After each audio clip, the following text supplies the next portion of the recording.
Hello, my name is Fred Trotter. I'm a healthcare data journalist with CareSet, and I'm helping run the streaming at Datapalooza. And we have Dr. Washington, who is the Chief Clinical Officer and Head of Health Equity Center of Excellence and works with Verily, if I'm not mistaken. Yes. Thank you for joining us. Thanks for And having me. my apologies, we had to restart for the sake of having the audio work. Can I ask what brings you to Datapalooza? Yeah, I have a little bit of a history with Datapalooza. I've been coming since I was National Coordinator for Health IT in the Obama administration, and it's an important community. And so as we think about the importance of data and driving health and health outcomes, it's just the right place to be. So I know ONC was recently renamed, so thank you for your service. I really appreciate that. Yes. Anyone who's taken a turn in government, Thank you for that. it's a great kindness. Okay, thank you. Obviously, at Verily, you work with data sets. What data sets are you enthusiastic about? Can be, especially if they're open, but also just the ones that you feel like are the most valuable.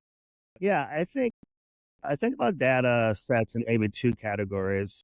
One I would call sort of our first party data that we're generating either with our devices in market, like our retinal camera, the applications we use, so patient-reported outcomes, the data that comes off devices that our patients use, like continuous glucose monitors, and that's an important data set. I think there's also data that we get from the patients we serve, either their medical records or other data sets that we gather, and then we train some of our model work, particularly our AI models, on both our internal data but also external data sets that we are able to use. In my mind, the key is really the breadth of the data. I've spent a lot of time in my career thinking about like the depth of data, particularly working at health systems and sort of the details of individual data sets that we own. But more and more, particularly as I get into the health equity space and think more deeply about health equity, it's the breadth of data and the kinds of things I know about you that maybe even 30 years ago we did not think of sort of first when it came to what kind of data is important to ensuring the health and wellness of others. And so we're interested in both the data that we generate, the data that we can obtain, and even data from what I would call sort of peri-medical sources, housing data, safety data. Those are all important data sets when it comes to sort of delivering great care. So we like to start asking questions that are really broad and see where people go. We're doing this streaming precisely so that people who can't make it, perhaps they can't afford, patients that can't afford to come to the conference, or are homebound or trapped or have an immune problem. So in some senses, this the whole idea of streaming, which I really appreciate, Datapalooza and Academy Health letting us do it, is a health equity point. So thank you for bringing that up so early in the conversation. That's amazing. Yeah. Let's see here. What potential recent or upcoming healthcare data policy or technical changes do you care about? You are allowed to say AI because everybody's going to say AI. Yeah, well, I might take a little bit more of a traditional approach.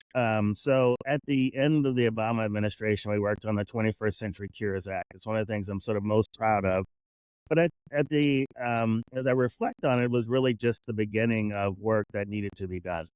And so this last year's introduction of or execution of TEFCA as a framework in the market that really allowed the free exchange of data, I think is one of the most important policy ideas that we're sort of focused upon. I would say I'm equally probably focused on what we do with the data. This is particularly this introduction of artificial intelligence models and whether or not we're training those models well in an equitable fashion. But really the first element is, do you have any data to begin with? And the data was so siloed. And I would say not only siloed, but the business models supported individual institutions in holding their data as closely as possible. Yeah, so siloing is profitable. Siloing is profitable. It's the thing you're not supposed to say out loud, but after being in healthcare for the length of time I have, and it's not, I would say it's not that people wake up in the morning and they say, I'm going to hoard your data so that you cannot use it at another institution. It's just that on a list of 10 things that I have to do with the limited capital that I have, exchanging data with the fiercely competitive health system across town is going to be number 11. So if there's any extra work, if there's any extra effort, I'm going to put it over here. And then on paper, I'll promise you that does not look like a bad idea to sort of build a breast cancer center as opposed to shifting your capital IT budget someplace else to exchange data. But those of us who spend some time thinking in the macro fashion understand that data exchange is actually critical to improving the lives of the very people that we're trying to serve. We could obviously talk for hours. You're so interesting. Are there any highlights from your session or presentation you'd like to say? All the people who are listening in probably are not able to make it. They didn't hear what you had to say on stage. Well, we were fortunate enough to be the reactor panel to the opening session. So Mandy and Paul from the White House and CDC laid out sort of their vision for items. And two of the things that stuck out to me was Paul's comment about don't just talk about equity, do something. I think was really a catalyst thought because as Mandy was laying out what the CDC wants to do and their commitment to equity and doing things like the wastewater collection strategies, and he was saying just do something. I think one of the take-home points from the session was the great ideals for what we want to do with data, the great ideals for the progress that can be made, none of those are passive. And so if you say you're going to do something great in healthcare or great in health equity, stopping with the speech is really not worth, as my grandpa would say, a hill of beans. And the real effort is, what are you going to do tactically that's different? So the one thing I would say that we're doing as a company that I'm particularly proud about is we're taking not just what I would call the generic approach to data science. We're taking things like this restless multi-arm bandit, which helps you select your Stitch Fix clothing or your Spotify selection, placing a framework of equity around it and applying it to the distribution of scarce healthcare resources. And so the question isn't really just giving the first person who walks through the door the service that might be useful to them. It's actually, how do you distribute these scarce resources? And I will tell you that the way that most of healthcare is delivered, it's first in the door, gets the resource that is coveted. And when you're thinking about healthcare and lots of other areas of healthcare, we're really careful of saying these two people may both have coronary artery disease, but this one needs arthroplasty and this one needs a bypass graft. And healthcare should be that way more broadly, and saying that if there's a transportation need, for example, or if there is if there's another safety need, or if there's an intervention that's needed, it should be based on where it can do the most good and drive value, as opposed to saying who's the first person in line for the bus voucher, who's the first person in line for this effort. So one of the thoughts that I had out of that session is that spurring from Paul, that spurring from Mandy is sort of juice for us to go back with our company and say, are we still adhering to those initial goals on our artificial intelligence development for our coaches, the restless multi-arm bandits with an equity focus to distribute resources and to select how we spend and deploy to get the right outcomes? And then the last one, which I think is an offshoot of that, and one of the comments that was made by some of my colleagues in the reactor panel, was that we need to measure. So we do have a measurement framework that is clear-eyed. Dr. Andy Bauman said that thing, like, do we have a clear-eyed outcome measurement to say, these are our lofty ideals and have we met them, as opposed to having the House of Medicine be very discrete and specific about your hemoglobin A1C, the sort of objective clinical measure, but not really clear-eyed about whether or not we're delivering care in an equitable way and across populations. That one, we're sort of sometimes just as likely to turn a blind eye as to sort of say, here's a problem, we got to go fix it. So I really appreciate how specific you were about topics that are connected to health equity.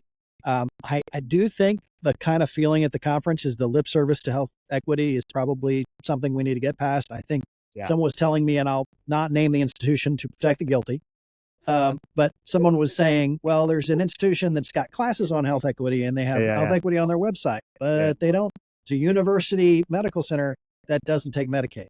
So it's just like, Okay. Well, I mean, what do you really mean when you say health equity?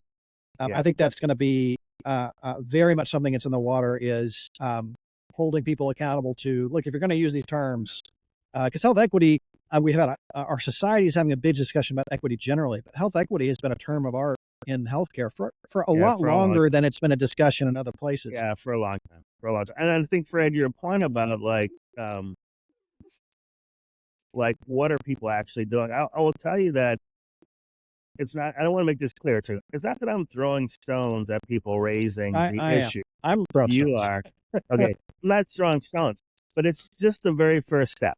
Yeah. So, like, if you want to declare to the world you're going to do something, I actually think that that's fine. And in fact, that's a behavioral science trait, right? Like, we're more likely to do things that we declare we're going to do.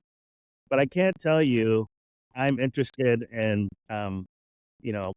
being at my high school weight and bench pressing 200 pounds and then never go to the gym, right? Like the sort of construct of saying that the declaration is enough. That's where I think I'm exactly in line with you, right? Like, fine, but what next is sort of my feeling after someone has made such a declaration.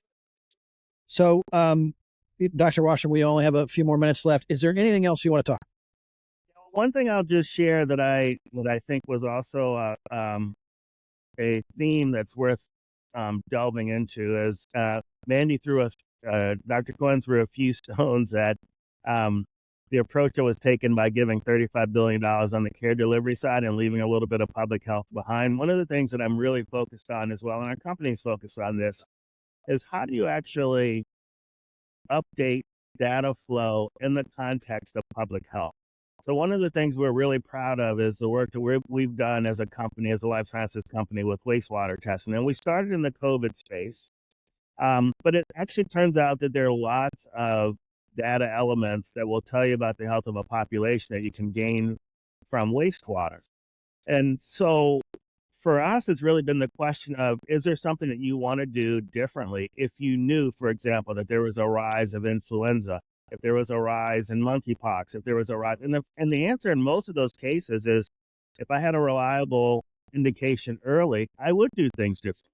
So what we're leaning into is how do you actually help support the public health infrastructure with some of the solutions we're bringing to the table, and I think it's really a game changer. So if you think about how do we find out before that there was an influenza outbreak? Well, number one, it was based on positive test results. So the community had to get sick, had to go receive treatment, had to get a test, and had to hope that those test results made it into a public health infrastructure. The pivot on wastewater testing is, whether I have access to great care or not, most of the country has access to water and sewage systems. And so I may not go to the hospital, but folks can actually know what's going on from a disease perspective in my community, even if I don't have a clinic in the community. And why is that important? Because there are things that I can do for a community. There are notifications, there are warnings I can give, and they can be timely in the way that they're delivered. And so the other thing that stuck out to me was the portion of the discussion where both entities talked about that, not only from a public health perspective, but just from a national health and a national well-being perspective. I think that's a really important change. And I think that wastewater is probably just the beginning. I think there are other areas that we're going to be able to use to get signal and intervene in the ways of public health as we sort of drive the public health sector into the next. Yeah, the automotive industry years ago figured out that it was easier to put tests at the exhaust than it was to figure out what was happening in an engine. And I think we're relearning those same lessons in different ways. It's the same thing, right? I mean, but I didn't know that that's what the auto folks are doing. Well, the thing is, the auto industry has the same kind of conflicting interest, right? Because if you're a regulator and if you're the EPA, you don't want to have to, get a sensor inside an engine. Yeah. You just want to put something down by the. It's the same. It's the same metaphor, and I think there's a lot of potential for, let's call them exhaust data sets. That are not necessarily exactly what you want to measure if you had a perfect world, but are so much more convenient and are downstream. And then literally in this case downstream. Yeah, no, that's huge. thank you so much Thank for you. joining us. A short conversation, the first of many. I hope this is amazing. I hope you'll come back to Datapalooza. You are Absolutely. so welcome. Thank you so much. I appreciate it. Thanks.